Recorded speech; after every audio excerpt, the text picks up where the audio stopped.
صدا بلند ہوئی کہ کہہ دو کہ جو استطاعت رکھتے ہیں وہ حج کو آئیں۔ یہ حج سفر محبت ہے، اللہ کی سچی محبت کا سفر۔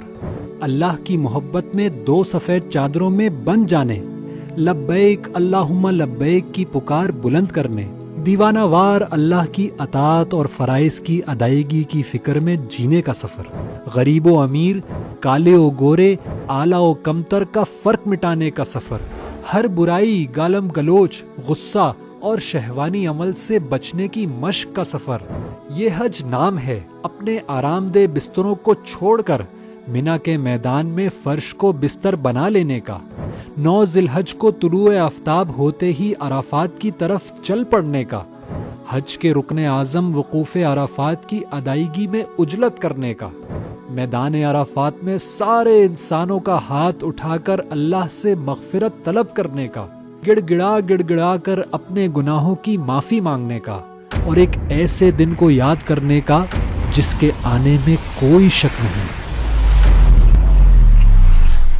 جب سارے انسان اول تا آخر، بادشاہ و فقیر، ظالم و مظلوم، عورت و مرد، برہنہ بغیر سطر کے میدان حشر میں نامعلوم مدت سے وقوف کیے ہوئے ہوں گے، سب کے دل پھٹے جا رہے ہوں گے۔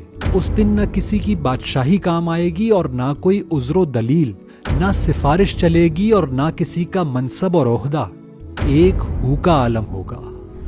اس روز پکار کر پوچھا جائے گا کہ لمن الملک اليوم، آج بادشاہی کس کی ہے؟ سارا عالم پکار اٹھے گا، للہ الواحد القہار، اللہ واحد قہار کی۔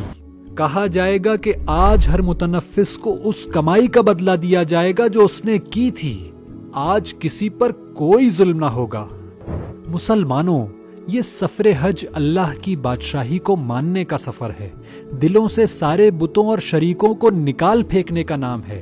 یہ حج وحدانیت کا سبق سیکھنے کا سفر ہے کہ کوئی نہیں لائق عبادت و اطاعت سوائے اللہ رب العزت کے۔ حج کی قبولیت کی نشانی یہ ہے کہ بندہ اپنے قول و عمل سے 4 دانگے عالم میں یہ پکار اٹھے کہ میں بغاوت کا اعلان کرتا ہوں، ہر انسان کی خدائی کا، ہر غیر اللہ کی عبادت و اطاعت کا، اور نہیں چلے گا اس دنیا میں حکم مگر صرف اللہ کا۔ اب قانون اللہ کی کتاب ہوگی، اب میری زندگی اللہ کے رسول صلی اللہ علیہ وآلہ وسلم کی سنت ہوگی۔ اس دنیا میں کوئی نظام نہیں چلے گا مگر صرف اللہ کا۔ سچا توحید کا سبق اور مشن لے کر لوٹنے والوں کو اللہ کے رسول نے بشارت دی کہ وہ گناہوں سے ایسے پاک ہو کر اپنے گھروں کو لوٹیں گے جیسے آج ہی وہ اس دنیا میں آئے۔ اے اللہ کے مہمانوں، اگر سفر حج سے واپسی پر تم انسانیت کے سامنے حق کی گواہی کی ذمہ داری کا احساس اور گناہ نہ کرنے کا عزم کر کے لوٹے تو مبارک ہو تمہیں، تمہارا حج انشاءاللہ قبول ہوا۔